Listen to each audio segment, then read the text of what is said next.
Good afternoon, everyone. Jill here with North Texas Vegetable Gardening, canning recipes, a little bit of everything. Guys, I've tried to avoid talking about certain things that are going on in the world. It's no longer a national problem. It is a global problem. So right now, there is going to be a shortage of cooking oils. And not only cooking oils, but dog food and cat food, anything that is poultry-based.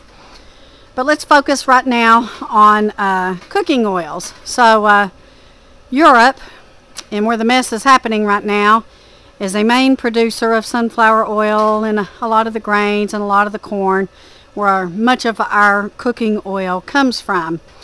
So I'm not really sure what to think about all this. So we have, I think, what we think we need. We could always use more, but just remember that there's lard. There's the Crisco lard, or the vegetable shortening that you guys can get. And if I were you, I would go ahead and get a couple of those tins, or they used to be tins, they're not anymore, but containers of lard. We have stocked up on olive oil, and we have stocked up on canola oil. Now, I did go on Amazon last weekend to try to buy some of their Happy Belly canola oil, and it wouldn't ship, and they said that it was not available. But I did go today, and I was able to get a couple of bottles of it, and so we did go ahead and get that. It has a pretty good shelf life, probably about a year and a half, depending on what's going on. You know, you may get some that are short dated. But you know, cooking oil is used in everything in the American diet. We also save our bacon grease, guys. That's always a good backup.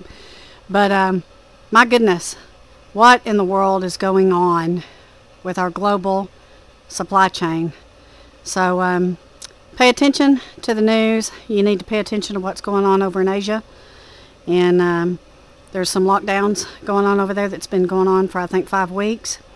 And those folks over there are hungry.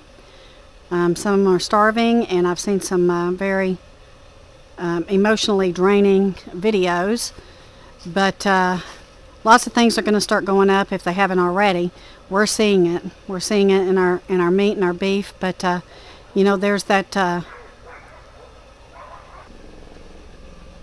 I got interrupted. My dogs are going crazy. But we like going crazy dogs because they tell us what's going on. But anyway, you got that mess going on over in Asia, and if you're not thinking long term, it's time for you to start thinking long term, like microchips. Microchips go in everything, guys. They go in cars, they go in this tractor, they go in your appliances. Just about every electronic has a microchip in it. And right now they're not able to process, and they're not able to send. So you need to think about that. You know, think about that. Think about how that's going to affect us maybe 6 months, a year down the line. You also need to think about how the bird flu is coming about, and how they are killing millions of chickens right now all over the world. So there's a pet food shortage, because a lot of the canned dog food and cat food is made from poultry, which is turkey and chicken. So we are getting well stocked on that, and if you feed your dogs canned dog food, you might want to start stocking up and making sure that your pet food is on hand, also for your cats. So we feed our dogs the Merrick canned chicken.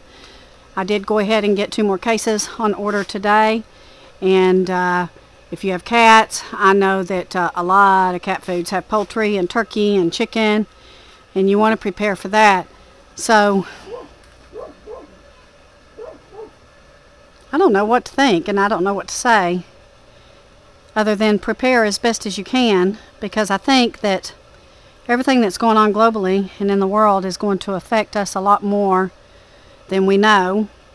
Even us that prepare and think ahead long term, I think it's going to hit us a little bit harder than what we think. So here's an exercise for you. So go to your pantry and start looking at things that you have on hand, whether it's canned beans, green beans, corn, potatoes. Look in your freezer, and I want you to start adding up how much of that you're going to have to eat to get to 2,000 calories a day. So the average person burns about 1,500 calories just pretty much doing nothing a day. But somebody who's working a farm or taking care of things, you're going to burn a little bit more. So Greg's going to burn a little bit more than me. I'm usually sitting at a desk all day, but he's out here working these gardens. And start adding it up. It's a little concerning. So I did kind of a little test this morning, and 2 eggs and 2 pieces of bacon and 2 pieces of bread for breakfast is probably about 700 to 800 calories. So that's half, not quite half your calorie intake. But start adding it up, guys. If you can't run down to the store or to the local McDonald's or Whataburger, which is what we have here in Texas, or if you can't run up to Applebee's or Chili's and get something to eat because of shortages, that high calorie food, what the heck? What the heck are you going to do to get to 2,000 to 3,000 calories a day?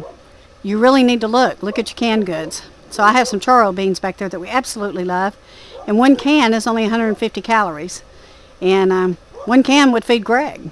But can Greg be sustained at 150 calories? No, he can't.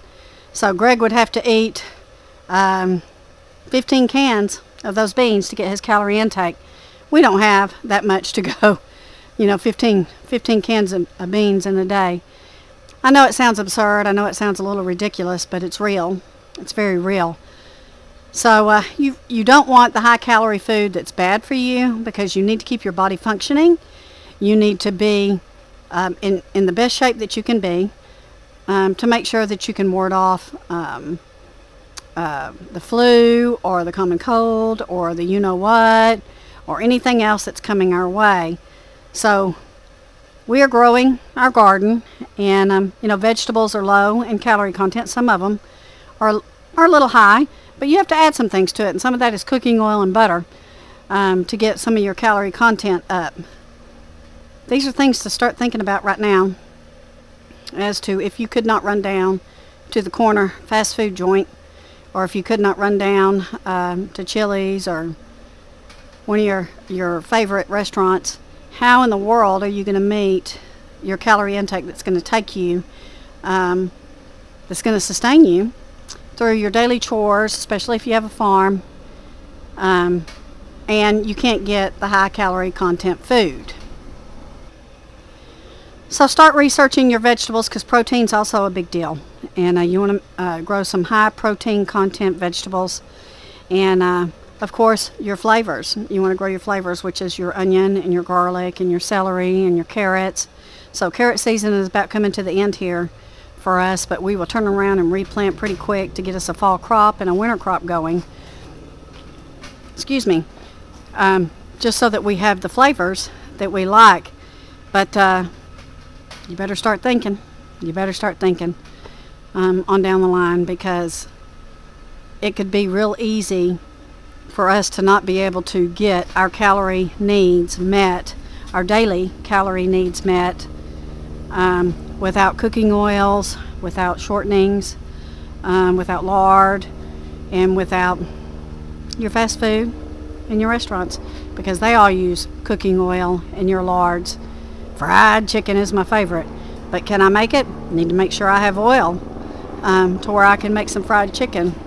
You hear that helicopter?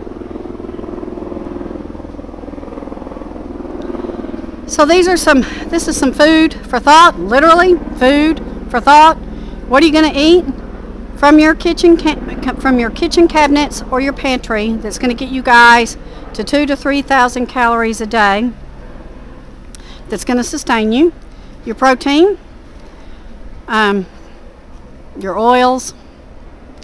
Like I said, the American diet thrives off vegetable oil or fried foods or our cooking oils. These are all real concerns that I think we all need to take very seriously. So is it gone?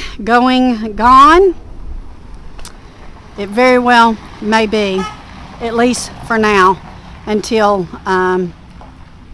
this global situation gets under control. And honestly, guys, if it does, I'm not sure when it's going to get under control. So take care. God bless. This is just a food for thought, literally, video. And we will be in touch. Love you.